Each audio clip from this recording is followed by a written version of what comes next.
喂，你好，小娟儿，我是慧慧呀，我回来了。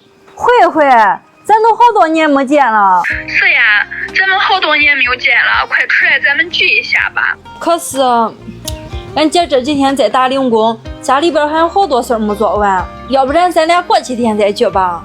咱们都这么多年朋友了，你这点面子都不给我吗？慧慧呀，小娟她等下都过去啊，你把位置发过来吧。姐，你干啥了？咱家里还有这些活没干完，我不去。家里活是干不完的，你在这边就这几个朋友，人家邀请咱再不去，时间长不就疏远了吗？你跟他们去玩一下吧，别想那么多了。给，这钱你拿上。姐，我手机上有。再说了，是他们叫我出去，又不是我请客。你拿上吧，出门在外，身上多带点钱用着也方便。万一用得上来，那好，那我洗个手就去。好，那我去干活了啊。好。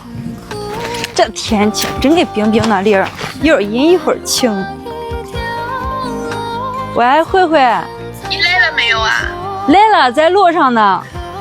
哦，我忘记跟你说了，我们大家说好的吃饭记得带钱了。哦，带了。啊，那就好，那我们先吃了啊，你赶紧来。哦，那你们先吃吧。哎，准备去哪，小娟？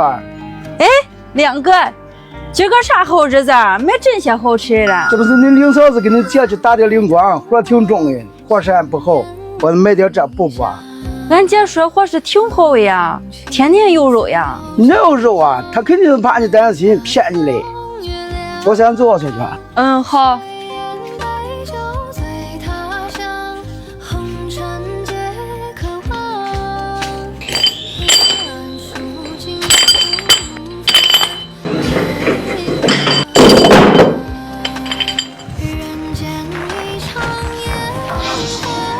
给这只白条鸡给我称一下吧。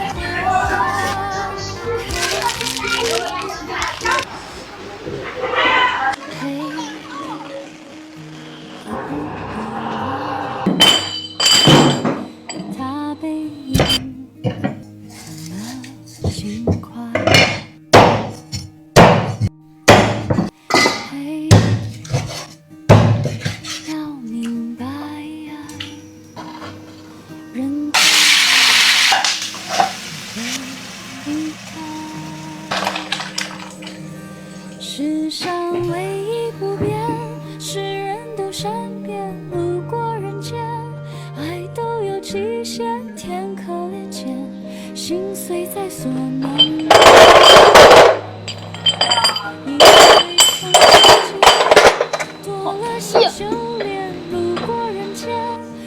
姐，你今中午回来吃饭哦。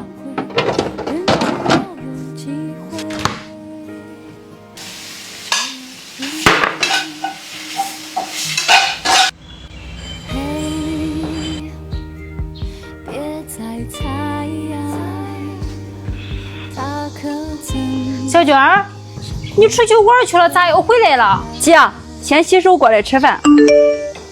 好。小娟儿，你咋是这样的人？说好了一块吃饭，你还放了我们鸽子，害我点5个人餐，还给你那一份钱也付了。小娟儿，是不是今天他们说 AA 制你就不去了？我今天不是特意拿钱给你了吗？这根本都不是 AA 制的事情。等我快到了，他们才跟我说要 AA 制。出去吃饭 AA 制很正常，但是他们又跟我说要先吃，不等我了。这分明是不尊重人嘛！那我还要去干嘛？既然他们没把我真心当朋友，我又何必为难自己？也是，有些关系啊是需要我们用心去维护的，但是啊，不属于我们的圈子，我们也不用强行去融入。对呀，姐，你打零工那么辛苦，我拿 AA 制的钱买这么多东西，咱们2个一块儿吃，快尝尝，我专门为你炖鸡汤。